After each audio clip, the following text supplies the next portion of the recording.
Where's Orlovsky? It's Carson Wentz. Remember when Dan held up that L, guys? He took the L on Wentz. Yeah. People don't know in the media you actually do have influence. I believe when media enablers for Carson Wentz start admitting, okay, he's bad, that actually gives coach the cover he needs to sit him down. I'm not kidding. I think that's correlated. I don't think that's independent.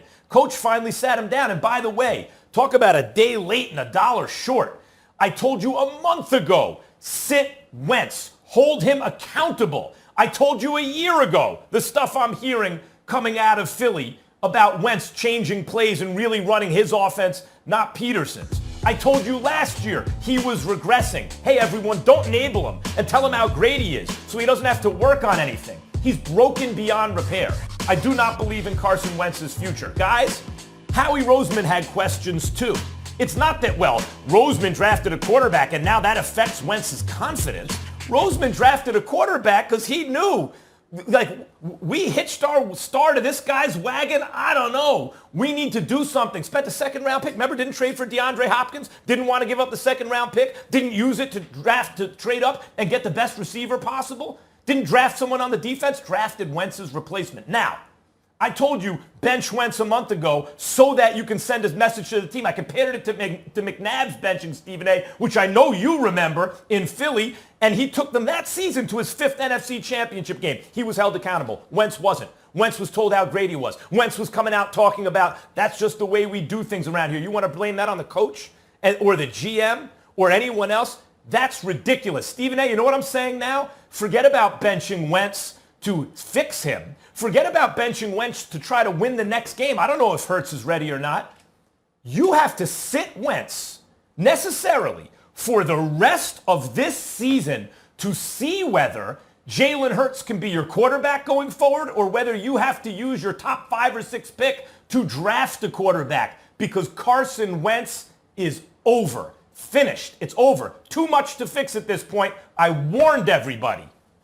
Well, first of all, I disagree with you. I don't think he's finished. I don't think it's over in terms of his career. He's 27, 28 years of age. He's got a whole career ahead of him, and I don't think he's finished. I think this has been a horrific season. I definitely think he has some blame. Where I disagree with you is when you confine it to him as opposed to the Eagles organization. You bring up the fact that, okay, they drafted his backup. Well, maybe if you went out and you got the DK Metcalfs when you could have, or an A.J. Brown or somebody of that ilk, and you gave him a multitude of weapons, maybe he would look a little bit better. Maybe if you wasn't savaged with injuries last year, maybe he would have looked a little better. Maybe, just maybe, if you didn't go to Jeffrey Lurie and sit up there and say, give this guy all of this money, all right, taking into account all the things you have mentioned about him changing plays, not listening to coaches, or as Rex Ryan said this morning on Get Up, this penchant for thinking he knows everything. These are all things that were known about Carson Wentz before the Eagles organization elected to give him that long-term contract with such exorbitant dollars. When we praise Dak Prescott, what is it that we praise? Why is it that we got on Jerry Jones and Stephen Jones for not reaching a long-term accord with this guy? It wasn't just because he passed for 4,900 plus yards last year, 30 touchdowns, just 11 interceptions, and he had continued to show an upside, taking them to the playoffs 2 times in his first 3 or 4 years. It's because Dak Prescott proved he was trustworthy. He proved that he was a leader. He proved that he could galvanize the troops in the locker room. There were no debates going on within the locker room as to whether it should be Carson Wentz or Nick Foles. There were no debates about, oh my goodness, who's liked more or whatever. Dak Prescott was that dude. He was that dude on the field. He was that dude in the locker room. He was a leader. He was trustworthy. And so if there were questions about that with Carson Wentz, you knew it if you were Howie Roseman. You knew it if you were Doug Peterson. But you went upstairs to Jeffrey Lurie because as somebody that worked in Philadelphia for 17 years, as somebody that was a columnist covering the Philadelphia Eagles, who have spoken to Jeffrey Lurie on several occasions, one of the things that I know, he's the boss. He's the final say. He's a true leader, but he is somebody that understands delegating responsibility to those below him. He has to let them do their job. And there's no way he would have given Carson Wentz that money if it wasn't signed off by the guys below him advising him to do that. Look, I'm not. And so that's a culpability and that's a responsibility that cannot be ignored. You can't look at Carson Wentz and him regressing to the level that he has and just point the finger at him when there's coaches around him who have a responsibility to help him avoid that. I'm not absolving. In a spot where he would be making his first career start at home against a Saints team that has won 9 in a row and is the hottest team in the NFC. That would be an interesting spot to not put him in the third quarter after your starter is struggling, but put him in from snap one, moment one. Doug Peterson non-committal on his starter when the Saints come to Philly on Sunday. Why is that always such a big deal when you go to play somebody? It's the opponent that they're playing. Why would you want to play him against the Saints? It doesn't matter. It's still a football team. It doesn't matter if it's the Saints or if it's the worst team. If it's the New York Jets, he's got to play. But here's the argument from the fan perspective. You just heard that on 94 WIP, by the way. And that would simply be there's a crisis of confidence with the other guy. And the idea is if you put a young guy in and the Saints, who winners of 9 in a row, were coming at him, that might ruin his confidence if he doesn't play well from the start. Jay disagrees. The only reason I'm saying that is the other guy was pulled because he has lost all of his confidence. Well, that's on him. That's his confidence. That's him in his makeup. Jalen Hurts has never, ever, as long as I've been knowing the kid, when he was in high school all through Alabama and at Oklahoma, he's never, ever displayed to me at all a lack of confidence. At all. Even when he lost the starting job to Tua, no confidence was shaken whatsoever. So it's just funny all the time when I hear people say that, though, Jay. No. Like, we don't want to start him against Pittsburgh on a short week because they're going to do this to him. Okay, they're going to try to do it to him. What if he was the starter at the beginning of the season, his first snap as a quarterback in the National Football League? Same thing. It's the same thing, Z. My best experiences in life have been when I got thrown into the fire. Just throw me into the fire. Yes. You don't need to ease me into anything. No. Let me figure it out. I'll make my mistakes, but I much rather make my mistakes by feeling out and gaining that experience. Look, Jalen Hurts should be the starter, but everything that Doug Peterson has shown me over his time as a head coach, everything that he said about Carson Wentz will let me know that he probably won't be the starter, that he'll probably play a lot more, but I don't think Doug Peterson is just willing to let Carson Wentz lose the quote-unquote confidence that you said quarterbacks are so fragile with.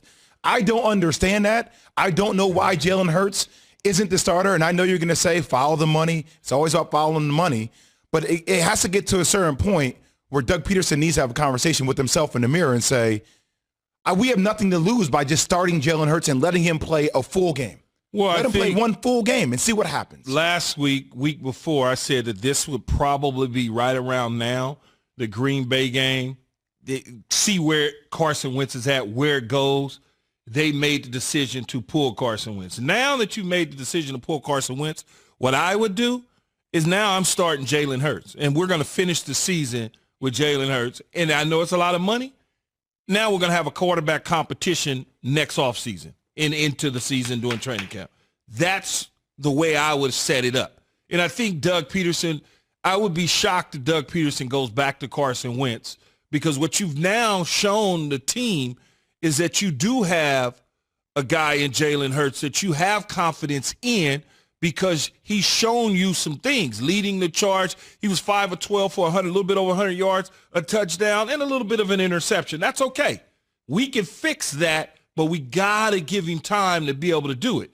And I think that's what you do. I think you start him this week against the Saints, and then you see where it goes from there. And come the offseason, there's an open quarterback competition.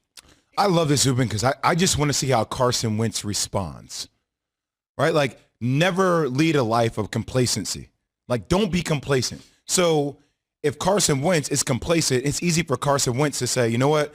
I can sit here and I can quibble and I can complain and Jalen Hurts got my spot. I got my money. I don't care. Then that's fine. You find out who Carson Wentz is. This is a good challenge for him.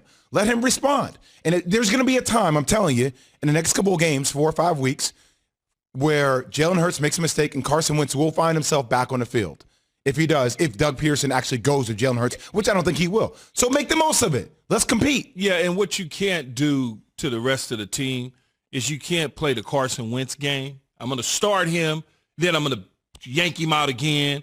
I'm going to start him. I'm going to yank him out again because the team feels right now, and they feel like we had a better chance to win with Jalen Hurts for 4 quarters. Look what he did in a short period of time, and the amount of time that we gave him, he showed up. I mean, he really did. He did some good stuff, running the ball, changing some plays at the line of scrimmage. I mean, he's got some work, but a full week of practice and preparation with the ones and not necessarily rotating snaps, but taking the majority of snaps will certainly get the attention of the rest of the team. It's time for Straight Talk, brought to you by Straight Talk Wireless. Real quick, straight to the point. This question asked pointedly to Carson Wentz. Do you think you should be the starter?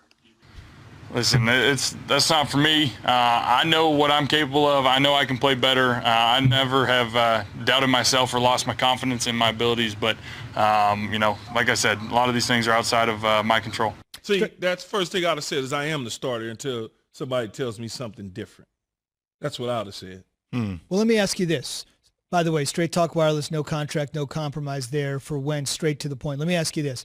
Doug Peterson said a couple of weeks ago, the reason I can't move Wentz for Hurts is because it would be sending, quote unquote, the wrong message to the team. But isn't sending the right message if you're massively struggling at the most important position on the field? I can't keep you out there.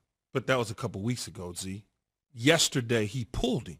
What's the difference in the message? If you're Doug Peterson, you're saying it's going to send the wrong message. I can't. You just did by pulling him. You sent the message by pulling.